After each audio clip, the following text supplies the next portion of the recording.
Episode 4ലേക്ക് സ്വാഗതം.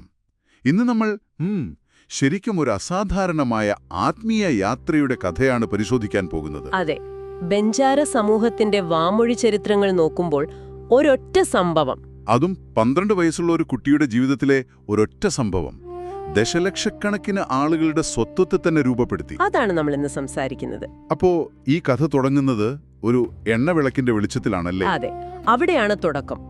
ഭീമാ നായിക്, അതായത് സേവാലാലിന്റെ അച്ഛൻ, മകനെ ഒരു പഴയ വാഗ്ദാനത്തെക്കുറിച്ച് ഓർമ്മിപ്പിക്കുകയാണ്. എന്തായിരുന്നു ആ വാഗ്ദാനം? വർഷങ്ങൾക്ക് മുമ്പ് സേവാലാൽ കളിക്കുന്നത് ഭീമാ നായിക് കണ്ടു. കൂടെ കളിക്കാൻ ആരുമില്ല, ഒരു അദൃശ്യയായ കൂട്ടുകാരി. അത് സാക്ഷാൽ ജഗദംബ ഭവാനി ദേവിയാണെന്ന് അദ്ദേഹം തിരിച്ചറിഞ്ഞു. അപ്പൊ അദ്ദേഹം ഒരു വാക്ക് കൊടുത്തു, മകന് 12 വയസ്സ് തികയുമ്പോൾ ദേവിക്ക് സമർപ്പിക്കാമെന്ന്. അതെ, ആ വാക്ക് പാലിക്കാനുള്ള സമയമായിരുന്നു അത്. ഈ 12 വയസ്സിനതിന് എന്തെങ്കിലും പ്രത്യേകതയുണ്ടോ? ഉണ്ട്. ഹിന്ദു പാരമ്പര്യത്തിൽ 12 വയസ്സ് എന്നതൊരു മാറ്റത്തിന്റെ പ്രായമാണ്. ബാല്യത്തിൽ നിന്ന് കൗമാരത്തിലേക്ക് കടക്കുന്ന ഒരു സമയം. സാധാരണയായി ഒരു ബഞ്ചാറക്കുട്ടി ആ പ്രായത്തില് എന്താണ് ചെയ്യാറ്? കുടുംബത്തിന്റെ കച്ചവടത്തിലും കന്നുകാലി വളർത്തലിലുമൊക്കെ സജീവമാകുന്ന പ്രായമാണത്. പക്ഷേ സേവാലാലിന്റെ വഴി അതായിരുന്നില്ലല്ലേ? അല്ല, അവന്റെ നിയോഗം വേറെയായിരുന്നു. അതാ കുടുംബം തിരിച്ചറിഞ്ഞിരുന്നു.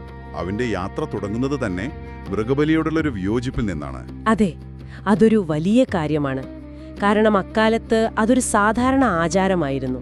എന്നിട്ടും അവനതിനെ ചോദ്യം ചെയ്തു. അതെ, ബാഹ്യമായ ചടങ്ങുകളേക്കാൾ ആന്തരികമായ ശുദ്ധിക്ക് പ്രാധാന്യം നൽകുന്നൊരു ചിന്തയുടെ തുടക്കമായിരുന്നു അത്.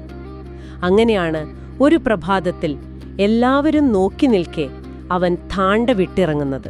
താണ്ട, അതായത് അവരുടെ ആ താമസസ്ഥലം? അതെ, അവരുടെ സമൂഹം. അവൻ നേരെ പോകുന്നത് കാലോഗുണ്ടോ എന്നൊരു കുളത്തിനരിയിലേക്കാണ്. കാലോഗുണ്ടോ, അതെ. അവിടെ അവൻ വെള്ളത്തിൽ മുങ്ങി സ്വയം ശുദ്ധീകരിക്കുന്നു. ഒരുതരം പുനർജന്മം പോലെ. ശരിയാണ്.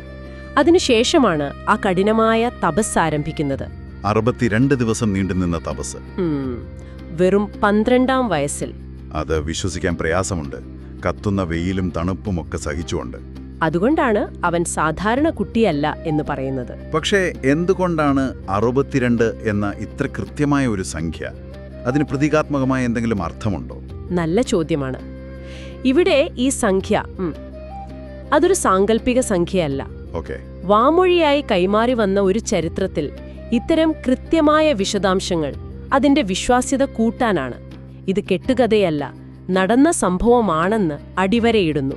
അപ്പോൾ 62 ദിവസത്തെ ആ കഠിനമായ തപസ്സിനൊടുവിൽ പ്രകൃതി ഒരു നിമിഷം നിശ്ചലമായെന്നാണ് പറയുന്നത്. പൂർണ്ണമായ നിശബ്ദത. ആ നിശബ്ദതയിലേക്കാണ് ദേവി വരുന്നത്. അതെ, ഭവാനി ദേവി പ്രത്യക്ഷപ്പെട്ടു.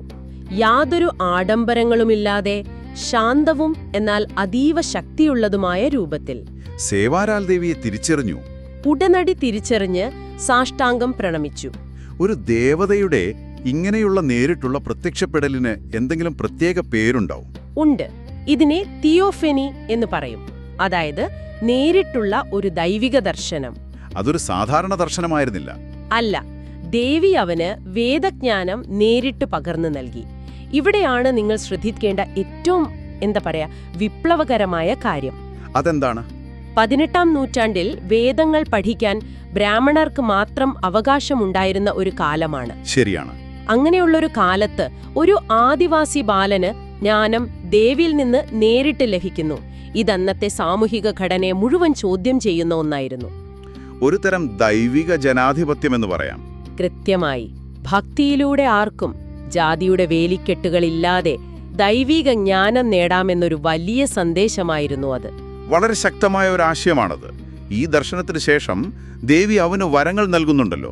അതെ, 3 വരങ്ങൾ ചോദിക്കാൻ ആവശ്യപ്പെട്ടു. അവൻ ആവശ്യപ്പെട്ടത് വചൻസിദ്ധിയായിരുന്നു. എന്താണത്? വചൻസിദ്ധി എന്നാൽ പറയുന്ന വാക്കുകൾ സത്യമായി ഭവിക്കാനുള്ള ശക്തിയാണ്. ഒരു ആത്മീയ നേതാവിന് ഏറ്റവും ആവശ്യമായ സിദ്ധി. ദേവി അവന്റെ നെറ്റിയിൽ തൊട്ട് ആ വരം നൽകി. അതോടൊപ്പം അവന്റെ ജീവിത ദൗത്യത്തിനുള്ള അധികാരവും നൽകി. അങ്ങനെ ആ ദൗത്യവുമായി അവൻ തിരികെ താണ്ടയിലേക്ക് നടന്നുപോയി.